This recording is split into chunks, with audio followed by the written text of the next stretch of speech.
Jigsaw is exactly what you'd expect from a Saw movie. Don't be led astray by the title. This is not an origin story. They just blew that chance on what could have been called Saw 8. But given this series' reputation for massive fuck-ups and gaping plot holes, of course the questions don't stop there. The traps in this one are really lame and not all that inventive, but at least they're morally consistent by Jigsaw's own standards.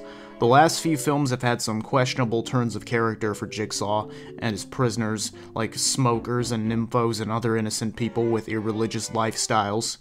The atrocious acting is fun to watch as always. You would think a task as simple as confessing your innermost sins would get a quicker response. Suffer needless strangulation or confess to all the shit I did? Gee, I can't make up my mind. At least they're self-aware, unlike Jigsaw. That's the only area in which I think this film improves on its predecessors. It goes back to making the subjects unlikable. Not only that, they're unbelievably stupid. They keep getting dumber with every movie somehow. The traps are much simpler and more obvious, but I guess that makes their moves that much easier for Jigsaw to predict. He's well known for leaving nothing up to chance. I shit you not, one of the games is just a single-barrel shotgun set between two people, and the characters react without a shred of speculation. Shit, if I can predict these characters' every move, then I guess Jigsaw has his work cut out for him. Anyone can do it.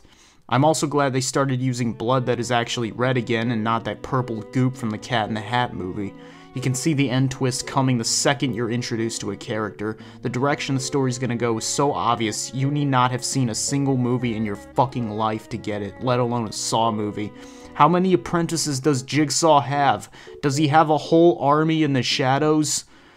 Tobin Bell returns as Jigsaw and steals the fucking show, of course. He died many movies ago, so now they're trying to cram as many movies into the timeline before the original Saw as possible.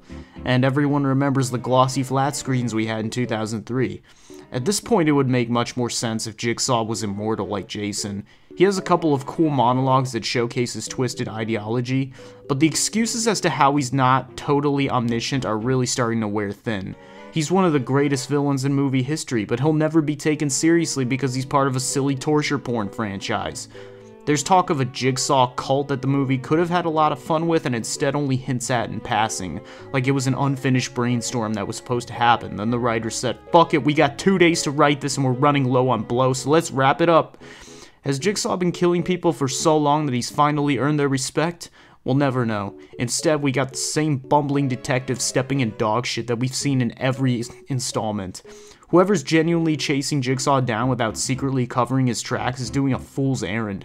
It's the assignment they send the really ambitious cop on, so that they never have to see him again. Not even the feds can track him down. What's with all this dicking around? I just want to see people getting made into pretzels through the marvels of machinery.